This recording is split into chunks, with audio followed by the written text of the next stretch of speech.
Hi, and welcome back to Applied Machine Learning from Analytics Vidya.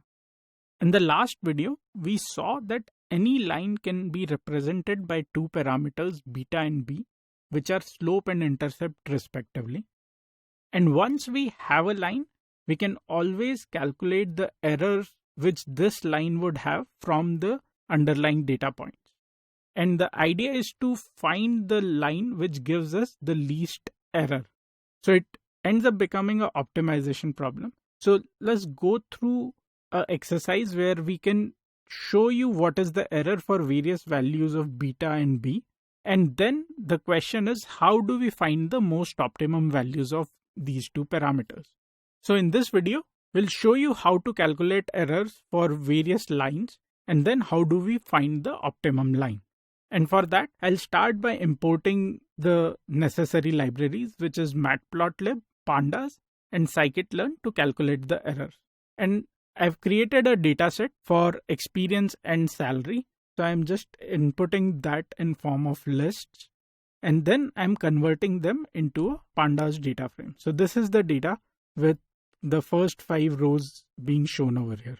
So let us explore this data by exploring the relationship. So let's plot this out. So as you can see, a linear relationship between experience and salary. So that is what we expected.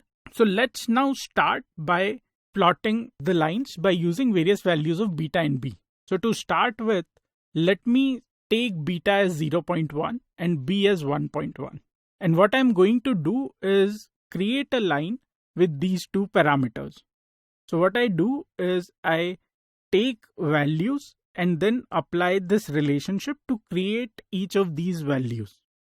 And then I plot this over my scatter plot. So for my scatter plot, which was there, for the first two values, which is beta equal to 0.1 and b equal to 1.1, this is the relationship which we see. So these were the underlying data points. And this is the line which is represented by beta equal to 0.1 and b equal to 1.1. Now, as you can see, the slope of the line is very less. So I would want to actually try out a higher slope. So instead of beta equal to 0.1, let me change this to beta equal to 1.5.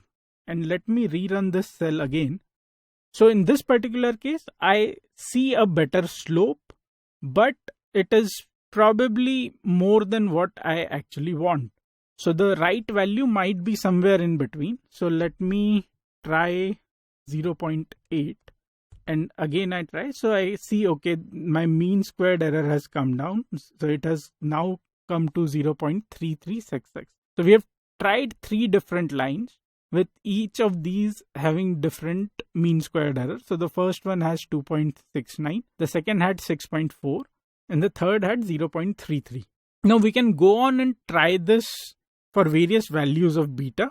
So now we can try this with various values of beta and see what is the relationship between beta and mean squared error for a fixed value of b. So we are not changing b over here. So let's create a function which I'm calling as error.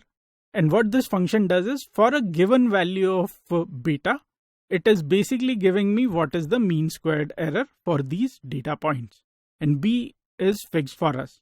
And I'm trying different values of beta now. So I am trying all values of beta between 0 to 1.5 with an increment of 1 over 100, which is equal to 0.01. So the first value would be 0, the second one would be 0.01, the third one would be 0.02, so on and so forth. And I'll then append everything to a list.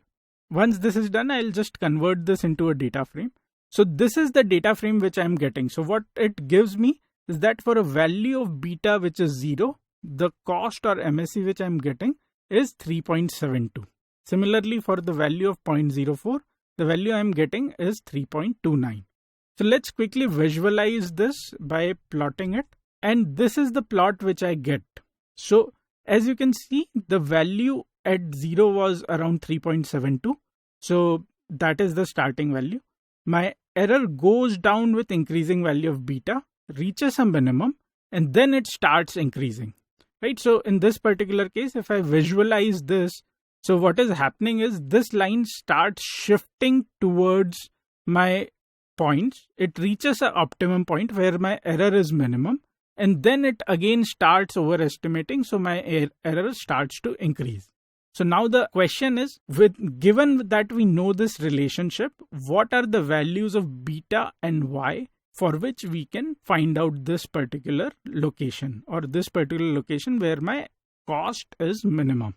Now, what happens when you have two parameters? So right now we had assumed b to be 0.1, but actually what you want to do is change it with respect to b as well as beta. And in this particular situation, this is the curve which I get.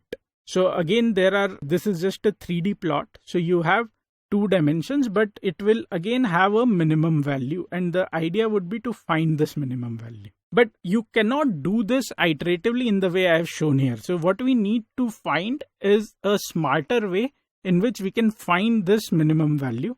And that is where gradient descent technique comes into play, which we'll discuss in the next video.